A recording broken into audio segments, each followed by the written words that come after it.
बरेली की, क्योंकि हम बात कर रहे हैं उत्तर प्रदेश, बरेली उत्तर प्रदेश की बात, बरेली से की बात हम बार बार कर रहे हैं, क्योंकि अब बरेली सिर्फ गलियों से नहीं बनता, ये बनता है आप लोगों से जो मिट्टी को मोती बना देते हैं। तो ये बरेली का जिक्र कर रहे हैं हम।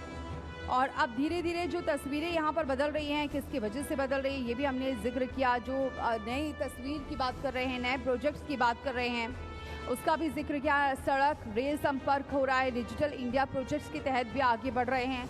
बरेली को नए युग की दिशा में अग्रसर किया है। बरेली अब बस सिर्फ पहचान नहीं है, एक अवसर भी है। और निवेश, नवाचार, नवचेतना का बदला है नक्शा, बदली है हवा। अब बरेली का चल पड़ा है विकास की डगर पर। तो अब इसको आगे कैसे बढ़ाया जा रहा है, इसकी भी हम, इसके लिए हमारे जो मेहमान हैं उनको मैं अब अगला पैनल इनवाइट करना चाहूँगी। निमित अग्रवाल जी बांके बिहारी मोटर से हैं। निमित जी आइए मंच पर। हमारे साथ जुड़ चुके हैं धर्मेंद्र गुप्ता जी, आप भी आइए, डीजी इंफ्रा से हैं, मंच पर आए। और मुकेश गुप्ता फ्यूचर यूनिवर्सिटी से हैं। और आशीष गुप्ता जी को बुलाऊंगी, एनपी एग्रो से हैं। आप सभी मंच पर आएँ। और अब सवाल आगे रहेंगे, और कैसे बांके बिहारी मोटर्स आगे काम कर रहा है, डीजी इंफ्रा काम कर रहा है, फ्यूचर यूनिवर्सिटी कैसे आगे बढ़ रही है, और साथ ही एनपी एग्रो की भी बात करेंगे। मैं अपने सहयोगी को बुलाऊंगी, जेपी शर्मा जी प्लीज़ मंच पर आएँ, और फिर आगे इस सवालों का जो सिलसिला है बढ़ाएं। तो ये तमाम हमारे सहयोगी भी हैं जिनकी वजह से ये हमारा कार्यक्रम पूरा संपन्न हो पाया है। लेकिन बरेली में जो विकास की रफ्तार आगे बढ़ रही है, इसमें इनका कितना महत्वपूर्ण योगदान है, इसी पर हम आगे चर्चा करेंगे। जेपी दीपाली, बहुत बहुत शुक्रिया। और देखिए, हम धीरे धीरे अब आखिरी पड़ाव की तरफ बढ़ रहे हैं, क्योंकि उत्तर प्रदेश की बात बरेली से हो रही है। और सब लोगों से हमारे मकसद है कि जो व्यापारी वर्ग है, बिजनेसमैन है, शिक्षा के क्षेत्र से जुड़े लोग हैं, उनके क्या मुद्दे हैं, सरकार से वो क्या चाहते हैं, बरेली का विकास हो भी रहा है, नहीं हो रहा है, व्यापारियों को क्या सुविधा मिल रही है, तमाम पहलू पर बात करेंगे। हमारे साथ कई खास मेहमान जुड़ गए हैं, सभी मेहमानों का बहुत बहुत स्वागत है। चर्चा की शुरुआत निमित अग्रवाल जी आपसे मैं करना चाहूँगा। बांके बिहारी मोटर्स है और बहुत सारे आपकी एजेंसियाँ हैं, बहुत सारे लोगों को राइड मिल रही है अच्छी बाइक से। क्या कैसे इस धंधे में आए और इस बिजनेस को, क्योंकि ये तो बूम सेक्टर रहता है हमेशा से, आपको लग रहा है कि सही दिशा में जा रहा है आपका, और क्या लक्ष्य लेकर चल रहे हैं आप? मेरे स्वर्गीय दादाजी श्री हरिओम अग्रवाल जी ने और मेरे फादर, थोड़ा माइक ऊपर, मेरे फादर श्री पंकज अग्रवाल जी ने जी ये बिज़नेस स्टार्ट किया था। और मेरे फादर का हमेशा से यही रहा है कि किसी से भी आप इनकार ना करें मिलने से, और हमेशा सबसे नज़दीकी एक फैमिली रिलेशन बनाएं, उससे ही आपको व्यापार में ग्रोथ मिलेगी। तो ये जो मेरे को फादर से अपने विरासत में ये जो चीज़ें मिली हैं, उनका मार्गदर्शन मिला है, उससे मैंने हमेशा आगे ग्रोथ ही करी है अपने बिज़नेस में। और मैं हमेशा उन्हीं सिद्धांतों पे, अपने दादाजी के और अपने फादर के सिद्धांतों से ही समाज सेवा भी थोड़ी थोड़ी करता रहता हूँ, क्योंकि मेरे फादर आज भी 6-7 संस्थाओं से जुड़े हुए हैं, काफ़ी सामाजिक कार्य करते रहते हैं, उन्हीं से मुझे प्रेरणा मिलती है। जी। लेकिन निमित जी, एक बहुत बड़ा सवाल है, क्योंकि मैं बरेली के लोगों से सुनता हूँ, बहुत सारे बाइक लेनी है तो भाई किससे जाइए भैया, बांके बिहारी, एक सब इशारा करते हैं जी। वो क्यों? क्या एक भरोसा बनाया जी, या बाकी लोगों से आप एक व्यवहार की वजह से आप यहाँ तक पहुंचे? दोनों बातें हैं। हम हमारे एजेंसी पे हम लोगों ने 21 साल हो चुके हैं हम लोगों को। हमने हमेशा ही भरोसा कस्टमर्स के संग डेवलप किया, और जो उन्होंने हमारे संग ट्रस्ट दिखाया है, उसकी हमने भी उनको लॉयल्टी अपनी दी है। तो इस तरीके से व्यवहार प्लस ट्रस्ट, दोनों से ही हम लोग आज बरेली में एक नंबर 1 हीरो डीलर्स में से हैं। चलिए, धर्मेंद्र गुप्ता जी से मेरा सवाल है। धर्मेंद्र गुप्ता जी, क्योंकि आप डीजी इंफ्रा रियल एस्टेट से आते हैं सर, और रियल एस्टेट अब बूम कर रहा है, खासकर बरेली, खासकर हम ग्रेटर बरेली में बैठे हुए हैं, तो अब ये सेक्टर्स आपको लग रहा है कि ठीक दिशा में जा रहा है, और डीजी इंफ्रा कैसे उपभोक्ताओं की उम्मीदों पर खरा उतर रहा है? जी धन्यवाद। डीजी इंफ्रा ने हमेशा एक मीडियम और लोअर मीडियम वर्ग के लिए आवास उपलब्ध कराने का काम किया है। बरेली में सबसे पहले 2016 में 9,99,000 का 2 BHK फ्लैट बरेली में देने की शुरुआत डीजी इंफ्रा ग्रुप ने ही की थी। तब से लेके आज तक लगातार हम लोग क्वालिटी पे ध्यान रखते हुए लोगों को आवासीय समस्या हल कराने का काम कर रहे हैं। और मैं आपको बता दूं कि बरेली में सबसे सस्ते और अच्छे क्वालिटी वाले भवन देने का काम डीजी इंफ्रा कर रही है, क्योंकि मेरा मानना है कि व्यक्ति का रोटी, कपड़ा और मकान जीवन के 3 मूलभूत आधार हैं, जिनमें रोटी आदमी खाई लेता है, कपड़ा पहन ही लेता है, मकान व्यक्ति की एक तमन्ना होती है कि मेरा अपना मकान हो। तो उसके लिए हमारी कंपनी हमेशा प्रयासरत रहती है कि कम से कम कीमत में अधिक से अधिक लोगों को सुविधा युक्त मकान उपलब्ध कराए जाए। गुप्ता जी, एक बहुत बड़ा सवाल है बायर्स के लिए, खासकर आप देखिएगा। चलिए, अब तो रेरा आ गया, रेरा की वजह से बहुत चीजें बायर्स के लिए टेंशन वाली बात नहीं रही है। लेकिन मैं अमूमन देखता हूँ नोएडा, ग्रेटर नोएडा, गाजियाबाद, गुरुग्राम, फरीदाबाद, दिल्ली जैसे बड़े शहरों में तो बायर्स की चिंता होती है। आप किसके डेवलपर्स के साथ, किस बिल्डर्स के साथ आप जुड़ रहे हैं? क्या वो बिल्डर्स वाकई में विश्वास पात्र है या नहीं है? तो वो आपको नहीं लग रहा है वो चैलेंज आपके लिए बहुत ज्यादा है? बिल्कुल रहता है। और मैं आपको बता दूं कि बरेली में सब लोग बैठे हुए हैं, सब जानते हैं कि डीजी इंफ्रा ने जो कहा है वो किया है, समय से सबको उपलब्ध कराए हैं मकान। इसलिए डीजी इंफ्रा ने लोगों के साथ दिल से जुड़कर काम किया है और जुड़े हुए हैं। चलिए मुकेश गुप्ता जी, मेरा सवाल आपसे, और आप तो सीएमडी है फ्यूचर यूनिवर्सिटी के। फ्यूचर यूनिवर्सिटी एक नाम, ये कैसे लगा कि एक था कि ये लोगों को दिमाग में हिट करेगा? क्योंकि हर कोई चाहता कि मेरा फ्यूचर अच्छा हो, सब कोई अपने लिए फ्यूचर की ही तैयारी करते हैं। तो ये दिमाग में नाम कहाँ से आया और कैसे लिया ये नाम, और क्या विजन लेकर चल रहे हैं सर इस यूनिवर्सिटी का? Thank you sir. सर्वप्रथम मैं अपने यशस्वी मुख्यमंत्री जी माननीय योगी जी का धन्यवाद ज्ञापित करूंगा कि जिन्होंने पूरे उत्तर प्रदेश में शिक्षा की जोत जगाने का कार्य कर रहे हैं।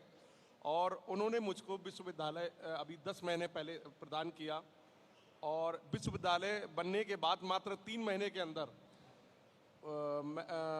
सर माइक थोड़ा नीचे करेगा। फ्यूचर विश्वविद्यालय ने AI एनेबल यूनिवर्सिटी का निर्माण किया।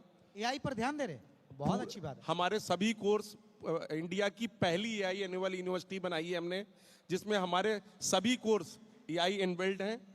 और मात्र 3 महीने के अंदर जो उच्च शिक्षा मंत्री जी हैं माननीय उपाध्याय जी, वो आए थे और उन्होंने उसका उद्घाटन किया था। और फ्यूचर यूनिवर्सिटी शिक्षा के लिए दृढ़ संकल्प है। हमारे जो बच्चे यूपी के NCR वगैरह में अच्छी शिक्षा के लिए जो जाते हैं, हम कोशिश कर रहे हैं कि हम बेटर शिक्षा दें यहाँ पर। हम AI पे भी काम कर रहे हैं बहुत ज़्यादा। दूसरा, आज जो बरेली नाथ नगरी के रूप में जाना जा रहा है, मेरी कोशिश है 5 वर्ष के अंदर पूरे भारतवर्ष में बरेली फ्यूचर विश्वविद्यालय की वजह से भी जाना जाए। हम उस पर, हम और हमारी पूरी टीम उस पर काम कर रही है। जो भी आपने पूछा कि फ्यूचर नाम कैसे पड़ा, देखिए कभी कभी सरस्वती बैठी होती हैं दिमाग में। जब हमने विश्वविद्यालय का, जब मैंने आज से 17 साल पहले जब मैं कॉलेज के लिए प्लान कर रहा था, तो मैंने अपनी वाइफ से डिस्कस करा कि कोई आप नाम बताइए जिससे हम अपना कैंपस का नाम रख सकें। तो उनके मुंह से 1 सेकंड में फ्यूचर निकला। तो सीधा सा है कि हम अपने बच्चों के फ्यूचर के लिए कार्य कर रहे हैं, जो प्रोजेक्ट ला रहे हैं बच्चों के भविष्य के लिए ला रहे हैं, तो फ्यूचर नाम क्लिक हो गया। तो मैंने बताया कभी कभी माँ सरस्वती बैठी होती हैं जिब्या पर, जो उन्होंने एक अच्छा नाम दिया। और विश्वास मानिए आने वाले 5 साल के अंदर बच्चों का बहुत अच्छा भविष्य के लिए हम लोग काम कर रहे हैं। एक बहुत बड़ा सवाल होता है कि हर कोई माँ बाप ये चाहता है कि बच्चों की जो शिक्षा है वो थोड़ी सस्ती हो जाए। तो क्या आप उस पर भी फोकस करते हैं कि देखिए अच्छी भी मिले, अच्छी क्वालिटी की भी मिले, और बच्चों को सस्ती भी एजुकेशन मिल जाए? सर देखिए, हमारा जो विश्वविद्यालय है फरीदपुर में स्थित है, और हमारे पास मोस्टली जो बच्चे आते हैं उसके सराउंडिंग के 100-150 किलोमीटर के आते थे पहले। हालांकि अब विश्वविद्यालय होने के बाद ऑल ओवर इंडिया से बच्चे आ रहे हैं। तो ऑलरेडी अन्य विश्वविद्यालयों की अपेक्षा हमारे यहाँ फीस बहुत कम है। दूसरा, इस साल हमने 10.5 करोड़ रुपए का बजट उन बच्चों के लिए रखा है जो कमजोर वर्ग से हैं लेकिन बहुत ब्रिलियंट हैं, और 10.5 करोड़ रुपए हम लोग इस साल उनको स्कॉलरशिप देने जा रहे हैं। एनपी एग्रो से हमारे साथ आशीष गुप्ता जी भी हैं। आशीष जी, मैं चर्चा आपसे सवाल पूछूंगा आपके एनपी एग्रो के बारे में, लेकिन आप सभी को सैल्यूट। देखे भाई, जो बरेली के क्रीम है वो लालाई लोग हैं, गुप्ता जी और अग्रवाल, ये खास बात है।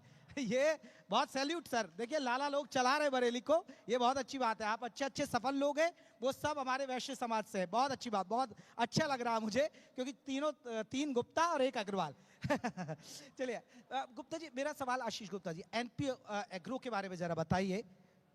एनपी एग्रो फैक्ट्री में हम लोग प्लास्टिक के बोरे और तिरपाल बनाते हैं। हाँ, जैसे आपने देखा होगा सीमेंट के बैग्स है, थोड़ा माइक ऊपर कर लीजिए। जैसे सीमेंट के बैग्स आपने कॉमनली देखे होंगे। जी, बिल्कुल। वो बनाते हैं, पर वो आपके आटा, मैदा, सूजी, चावल सब में यूज होते हैं। और तिरपाल आपने देखोगे पीले रंग का, जो ज्यादातर ट्रक्स पे रहता है, वही सब जगह यूज होता है। तो ये दो चीजें हैं जो अपनी फैक्ट्री में बनाते हैं। तो क्या इसका मिशन क्या पुश्तैनी काम था आप लोगों का, या ये था कि अभी कुछ 5-7 साल से आप इस क्षेत्र में आए? थोड़ा उसके बारे में विस्तार से बताइए। हम लोग 2008 से इस क्षेत्र में आए हैं और तब से हम लोग आगे बढ़ते ही जा रहे हैं, क्योंकि इन चीज़ों की डिमांड कभी ख़त्म नहीं होती है। ये जितना इंडिया में यूज़ होता है उतना ही, उससे ज़्यादा इंडिया के बाहर भी एक्सपोर्ट होता है। तो ये आगे जाके फ्यूचर है, क्योंकि देखिए इसका रिप्लेसमेंट है सिर्फ जूट बैग्स। जूट बैग पर हर जगह अवेलेबल नहीं है और हर चीज़ आप उसमें रख नहीं सकते। तो प्लास्टिक का बोरा आगे जाके यूज़ होना ही है वो।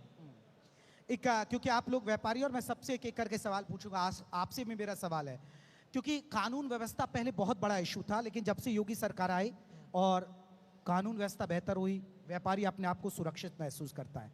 क्या आप मानते हैं कि व्यापारी अपने आप को सुरक्षित महसूस करता है और उससे बिजनेस भी बढ़ा जब से कानून व्यवस्था बेहतर हुई? दूसरा सवाल, एक जीएसटी का झंझट आ गया, आपको लग रहा है कि जीएसटी के झंझट से आपकी परेशानी भी बढ़ी? जब से योगी सरकार आई है तब से व्यवस्था बहुत अच्छी हुई है, काम करने में सहूलियत मिली है और आते जाते परेशानियां बहुत कम हुई हैं। सड़कें बनी हैं, ट्रांसपोर्टेशन बढ़ा है, कनेक्टिविटी बढ़ी है, जिसकी वजह से व्यापार और बढ़ा। जीएसटी एक व्यापारियों के लिए सहूलियत है। क्यों?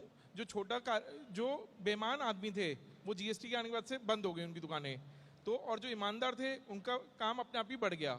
जीएसटी तो देंगे तो आपको, जो आपको सरकार मदद कर रही है उसका भुगतान आप जीएसटी के थ्रू कर रहे हैं, तो वो तो अनिवार्य है। और हम तो कहेंगे जीएसटी अच्छा है, लागू हुआ, काम बढ़ा, सही लोग जुड़ते हैं, खराब लोग हटते जाते हैं जीएसटी से। निवेश जी, मेरा सवाल आपसे है, सरकार से आप क्या चाहते हैं? आपको लग रहा है कि सही दिशा में चल रहा है, या आपको लगता है नहीं भाई व्यापारी इस चीज को फेस कर रहे हैं, सरकार को इस बिंदु पर ध्यान देना चाहिए? एक, क्योंकि सरकार की कोशिश है कि सिंगल विंडो सिस्टम हो तो व्यापारियों को कोई दिक्कत नहीं आती है। मैं पहले तो अपनी डबल इंजन सरकार को बहुत बहुत बधाई देना चाहूँगा। आज हम लोग वर्ल्ड में नंबर 5 आते हैं स्टार्टअप्स में। अमेरिका के बाद India is on 5th position, जिसमें कि सबसे ज़्यादा स्टार्टअप्स सोचे जाते हैं और एग्जीक्यूट होते हैं। तो ये आज का युवा है जो कि गवर्नमेंट की पॉलिसीज़ की वजह से इतना आगे ग्रो कर रहा है। और मैं अपने फ्रेंड्स से भी जिनके संग बैठता हूँ, मैं यही कहता हूँ कि आज की तारीख में युवा को नए नए स्टार्टअप्स के नए नए आइडियाज़ से बिजनेस करना चाहिए। तो सरकार की काफ़ी सारी सिस्टम अच्छे होने की वजह से आज हम ग्रो कर रहे हैं, हमारा युवा ग्रो कर रहा है। और जो सिंगल विंडो सिस्टम है वो लागू करना चाहिए गवर्नमेंट को, उससे हम 100% वर्ल्ड में नंबर 1 पोजीशन पे आ जाएंगे स्टार्टअप्स में, और हम लोगों की जीडीपी फिर कोई उसको रोकने वाला नहीं है। मुकेश गुप्ता जी, वही मेरा सवाल आपसे, सरकार की नीतियों से आप कितने खुश हैं? और शिक्षा नीति को लेकर, क्योंकि नई शिक्षा नीति आई, उससे खुश हैं? आपको लग रहा है कि एक यूनिवर्सिटी या एक कॉलेज चलाने में उससे बड़ी दिक्कतों का सामना करना पड़ता है? नहीं सर, जब से माननीय योगी जी की सरकार आई है, व्यापारी वर्ग को कम से कम क्राइम वगैरह में, इन सब में बहुत सुकून है, और अपराधी इससे बहुत डरता है, और सब चीज़ें डिसिप्लिन है, बहुत कुछ अच्छा बेटर हो रहा है। यानी आप खुश हैं? आपको लग रहा है? 100% खुश हैं सर। हाँ, तो एजुकेशन के लिए, अगर एजुकेशन के क्षेत्र में आप क्या कोई सुझाव देना चाहेंगे कि नहीं सरकार को इस बिंदु पर ध्यान देने की जरूरत है? नहीं सर, एजुकेशन में सरकार बहुत अच्छा कार्य कर रही है। डे बाय डे ऐसे रूल रेगुलेशन, पहले इतना नकल वगैरह सब होती थी, ऐसे स्ट्रिक्ट रूल्स बन रहे हैं कि डे बाय डे सब बेटर से बेटर हो रहा है और टेक्नोलॉजी को यूज़ किया जा रहा है। मेरे सवाल सर आपसे है, माइक आपके पास उधर है सर, उधर भी है, आप इस्तेमाल उसको भी कर सकते हैं। क्योंकि धर्मेंद्र गुप्ता जी एक कहते हैं कि भाई शिक्षा वाला जो बहुत कॉलेज यूनिवर्सिटी चला रहा है वो बहुत पैसा कमा रहा है, और फिर रियल एस्टेट में भी बहुत पैसा है। पैसा कमाने के लिए आए या पैसा कमाने के साथ ये मकसद था कि लोगों को आशानियां भी देना एक मकसद रखा है, एक लक्ष्य रखा है? देखिए, मैं आपको बताऊं, मैं एक बहुत गरीब पृष्ठभूमि से हूँ। मुझे मालूम है कि मकान कैसे बनता है। मेरे पिताजी ने 90 गज का मकान 3 टुकड़ों में बनाया। पहले कमरा बना, फिर बरामदा, फिर जीना बैठक। तो मुझे मालूम है कि मकान व्यक्ति की ऐसी ज़रूरत है और तमन्ना होती है। अब तो चलो बैंकों ने फाइनेंस करना शुरू कर दिया है, फिर भी बहुत सा वर्ग ऐसा है जो अपने एक एक पाई जोड़कर मकान बनाता है। और ये जो आपने कहा सेवा, देखिए व्यापार जो करता है वो 2 पैसे कमाता ज़रूर है, लेकिन उसके साथ भावना ये होनी चाहिए कि जो हम डिलीवर कर रहे हैं, जो दे रहे हैं, वो लंबे समय तक चले और उसके लिए उपयुक्त हो। तो हमारी कंपनी का या मेरा हमेशा ये मानना रहा है कि जो भी हम दे रहे हैं कम कीमत हो और अच्छे से अच्छी माल उनको दे पाएँ। ये तो आप मानेंगे जब से योगी सरकार आई रियल एस्टेट बूम कर रहा है। अब देखिए आपने बताया, मुझे तो हैरानी हुई कि बरेली में भी अब देखिए ये फ्लैट सिस्टम चल गया, जब तक ये नोएडा, ग्रेटर नोएडा और गाजियाबाद तक सीमित था। देखिए, मैं बताऊं आपके लिए, माननीय योगी जी ने अभी एक नई आवास नीति 2025 लॉन्च की है 25 तारीख को ही। उसमें गरीबों के लिए इतनी रिलीफ मिली है। जो चूँकि मैं बताऊं अपना पृष्ठभूमि, मैं विकास प्राधिकरण में जॉब कर चुका हूँ 20-25 साल। 2005 में मैंने ज्वाइन किया था विकास प्राधिकरण में। मैं जॉब कर चुका हूँ खुद 82 से लेकर 2005 आपको तक। चीजें पता है कि विकास प्राधिकरण में कैसे है? जी कैसे अप्रूव होता है फाइल है? जी तो मैंने 2005 में रिजाइन किया, तब से अपने ये रियल एस्टेट के काम में आया हुआ हूँ, क्योंकि लाइन मुझे वहीं से मिली कि कैसे काम होता है। तो बता रहा हूँ आपके लिए, ये जो नई उपविधि आई है ये गरीबों के लिए, कमजोर वर्ग के लिए इतनी फायदेमंद है। इसमें ये कह दिया कि जैसे पहले अवैध कॉलोनी होती थी कि अवैध कॉलोनी में मकान नक्शा पास नहीं होगा, अब उसमें उन्होंने लिख दिया है कि कोई जगह जहाँ पर गवर्नमेंट ने रोड डाली है, चाहे विधायक निधि से हो चाहे नगर पालिका से हो, वहाँ पर अगर 100 मीटर का मकान प्लाट है तो उसके नक्शे पास कर दिए हैं। काय में 1 रुपये फीस में, 1 रुपये की फीस जमा होगी और पोर्टल पे नक्शा पास हो जाएगा। तो माननीय योगी जी ने जो तबका कुचला हुआ है, दबा हुआ है, जो मकान बनाने की सोच भी नहीं सकता, उसके लिए भी इतनी रियायतें इस उपविधि में दी हैं जितनी किसी सरकार ने कभी नहीं दी। सर मैं आखिरी पड़ाव पर हूं, क्यों आपको चुने? क्यों जो बायर्स हैं वो आप पर भरोसा करें? हम देखिए, किसी भी चीज़ को चुनने के लिए उसकी जो बैकग्राउंड है वो चेक करते हैं। लोग हमें जानते हैं, लोगों ने हमसे व्यापार चीज़ खरीदी है, रह रहे हैं, खुश हैं, तो निश्चित तौर पर जो आगे वाले हैं वो हमसे लेंगे। आशीष गुप्ता, एनपी एग्रो पर क्यों भरोसा करें? सर आप क्वेश्चन, मेरा सवाल था आप लोगों से क्यों लोग जुड़े? एनपी एग्रो पर क्यों भरोसा करें? आपकी फर्म से क्यों भरोसा करें? सर हम जो चीज़ सबको प्रोवाइड करते हैं, क्वालिटी का प्रोडक्ट देते हैं, कोई बेईमानी नहीं, कोई खराबी नहीं। अगर कोई गलती होती है तो उसे मानते हैं और उनको चीज़ों को सही करते हैं। तो एक विश्वास बनता है हमारा और कस्टमर का कि हमसे सामान ले। नहीं तो देखिए सर, हमारा थोड़ा माइक नजदीक लीजिए प्लीज। हमारा प्रोडक्ट ऐसा है जो हर जगह मिल सकता है, बट एक विश्वास की बात है कि हमारा कस्टमर वापस आए, हमसे वही चीज़ लें और हम उसको अच्छी क्वालिटी में सप्लाई कर सके। तो एक विश्वास है और यही है कि हम जुड़े रहना चाहिए सबसे। ठीक है सर, यही मेरा आपसे सवाल, फ्यूचर यूनिवर्सिटी पर क्यों भरोसा करे? क्यों माँ बाप अपने बच्चों को आपकी यूनिवर्सिटी में पढ़ाई के लिए तालीम दे? और इस करके उनसे एमओयू करके वो लोग डे 1 से हमारे यहाँ एकेडमिक पढ़ाने आएंगे। उनकी पूरी टीम डे 1 से हमारे बच्चों के साथ सभी कोर्सों में लगेगी डे 1 से वो लोग पढ़ाएंगे, अपने यहाँ ट्रेनिंग देंगे और अपने यहाँ उनको जॉब देंगे। इस टाइप का टाई अप लेके आए। मैंने आपसे वादा करा ये कि नेक्स्ट 5 ईयर के अंदर बरेली को नाथ नगरी के साथ साथ बरेली को फ्यूचर विश्वविद्यालय के नाम से भी पब्लिक जानेगी। ये मेरा आपसे वादा है। तो विस्तार करने का प्लान भी है अभी आपका? और बहुत देखिए सर, विश्वविद्यालय जब बनता है तो धीरे धीरे विस्तार तो होता ही होता है। हाँ। अभी हमने 11 फैकल्टी से स्टार्ट किया है और जैसे जैसे क्वालिटी मार्केट में जाएगी और बच्चे पसंद करेंगे तो ऑटोमेटिकली विस्तार में करना होगा। निमित जी, बांके बिहारी मोटर्स क्यों आए आपको? क्योंकि बहुत सारे लोग सोशल मीडिया के जरिए, टीवी के जरिए और बरेली की जनता तक ये बात पहुंचेगी और भी दूसरे आसपास के जिलों तक पहुंचेगी, तो वो आपसे क्यों जुड़े? मैं सर्विस इंडस्ट्री से आता हूँ, तो हम लोगों का प्रयास यही रहता है कि हम अपने कस्टमर से पर्सनली कनेक्ट रहें और बेस्ट से बेस्ट सर्विस दें, तभी वो कस्टमर आएगा। अगर एक भी कस्टमर नाराज़ कर दिया तो वो 20 जनों को मना करेगा कि इनके यहाँ नहीं जाना। तो हमारी कोशिश यही रहती है और हमारी अपनी टीम के संग यही डिस्कशन होता है डेली मॉर्निंग में कि आज कोई भी कस्टमर नाराज़ नहीं जाना चाहिए, हमें उसको बिल्कुल परफेक्टली सर्विस करके उसको फ्री। उत्तर प्रदेश की बात बरेली से हो रही है, बरेली का ऐसा मुद्दा जो आप हमारे साथ शेयर करना चाहे? भाई विकास तो हो रहा है लेकिन इस पर भी ध्यान देने की जरूरत है।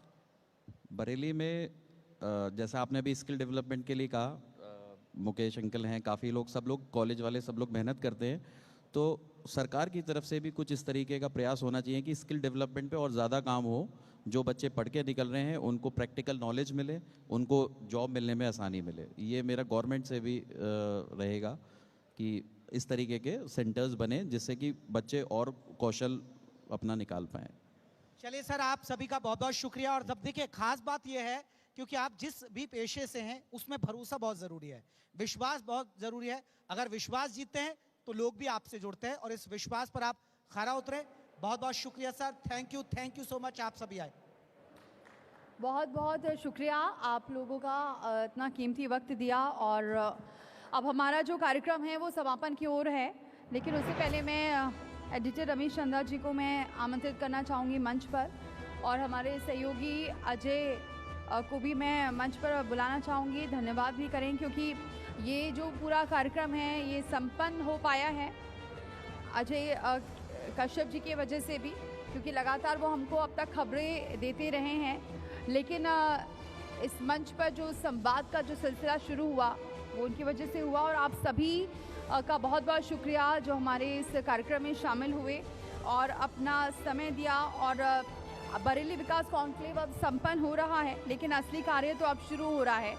अब जो विचार सामने आए हैं उन्हें ज़मीन पर उतारने का असली वक्त है। तो चलिए इस सफ़र का यही विराम देते हैं और जो ख्वाब देखे हैं उन्हें अंजाम देते हैं। बरेली का ये जो कॉन्क्लेव है अब भले ही खत्म हो, पर इसकी सोच से शहर को नई उड़ान देते हैं। बहुत बहुत शुक्रिया, बहुत बहुत धन्यवाद। आप सभी भोजन करके फिर जाएं।